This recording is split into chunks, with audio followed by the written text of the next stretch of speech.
du Saint-Pape Jean-Paul II, l'Évangile de la vie, tu aimeras ton prochain comme toi-même, Luc chapitre 10, verset 27, tu défendras la vie. Les commandements de Dieu nous enseignent la route de la vie.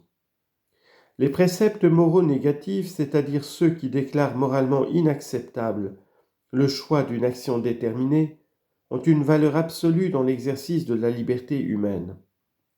Ils valent toujours et en toutes circonstances, sans exception. Ils montrent que le choix de certains comportements est radicalement incompatible avec l'amour envers Dieu et avec la dignité de la personne créée à son image. C'est pourquoi un tel choix ne peut pas être compensé par le caractère bon d'aucune intention ni d'aucune conséquence. Il est en opposition irrémédiable avec la communion entre les personnes. Il contredit la décision fondamentale d'orienter sa vie vers Dieu.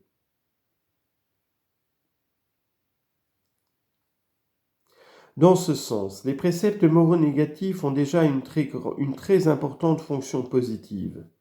Le nom qu'ils exigent inconditionnellement exprime la limite infranchissable en deçà de laquelle l'homme libre ne peut descendre. Et en même temps, il montre le minimum qu'il doit respecter et à partir duquel il doit prononcer d'innombrables oui, en sorte que la perspective du bien devienne peu à peu son unique horizon. Matthieu 5, 48. Les commandements, en particulier les préceptes moraux négatifs, sont le point de départ et la première étape indispensable du chemin qui conduit à la liberté. La première liberté, écrit saint Augustin, c'est donc de ne pas commettre de crimes, comme l'homicide, l'adultère, la fornication, le vol, la tromperie, le sacrilège et toutes les autres formes de ce genre.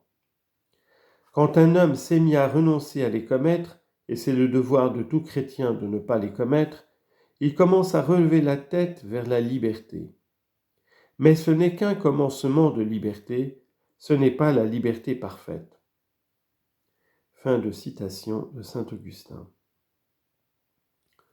Le commandement « Tu ne tueras pas » constitue donc le point de départ d'une voie de vraie liberté, qui nous amène à promouvoir activement la vie, à prendre une attitude claire et à nous adonner à des comportements précis pour la servir.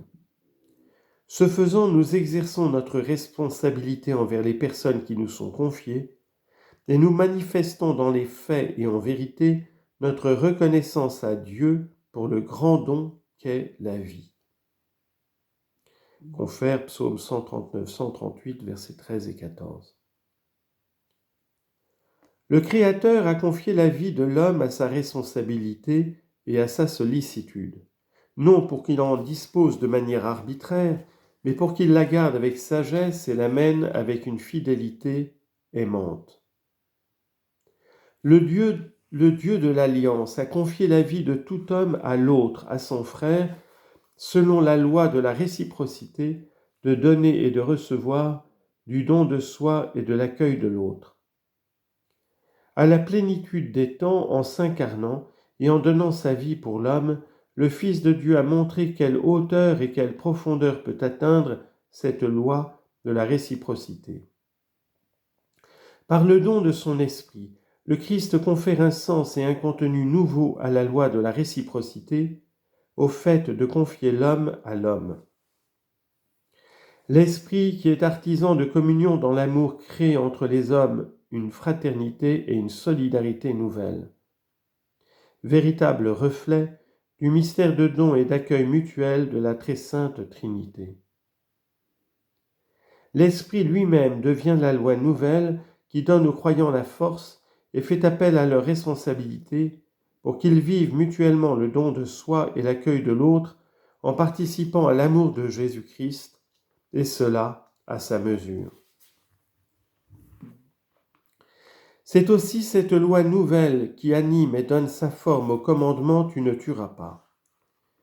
Pour le chrétien, il comprend donc en définitive l'impératif de respecter, d'aimer et de promouvoir la vie de tous ses frères, selon les exigences et la grandeur de l'amour de Dieu en Jésus-Christ. Il a donné sa vie pour nous et nous devons nous aussi donner notre vie pour nos frères. 1 Jean chapitre 3 verset 16. Le commandement « Tu ne tueras pas », même dans son contenu le plus positif de respect, d'amour et de promotion de la vie humaine, oblige tout homme. En effet, il retentit dans la conscience morale de chacun comme un écho ineffaçable de l'alliance originelle de Dieu créateur avec l'homme. Il peut être connu de tous à la lumière de la raison et il peut être observé grâce à l'action mystérieuse de l'Esprit qui, soufflant où il veut, rejoint et entraîne tout homme qui vit en ce monde.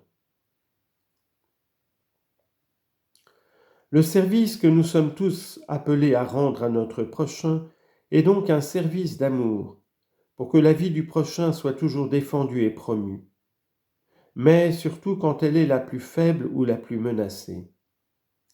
C'est une sollicitude personnelle, mais aussi sociale, que nous devons tous développer, en faisant du respect inconditionnel de la vie humaine le fondement d'une société renouvelée.